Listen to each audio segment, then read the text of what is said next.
من بعد ما تسقطر داك اللوز من داك الماء، تناخدوه وتنديروه في واحد الكيس ديال الثوب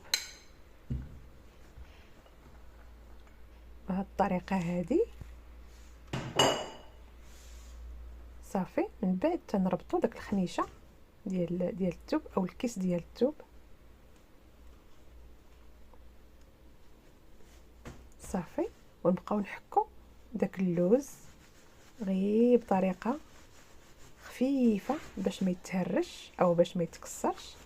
بهذه الطريقه هذه، هاد الطريقه هذه سهله جدا التقشير ديال اللوز. يعني تتقشري الكميه كلها اللي عندك، تتقشرها بهاد الطريقه هذه، طريقه سهله وسريعه وعمليه.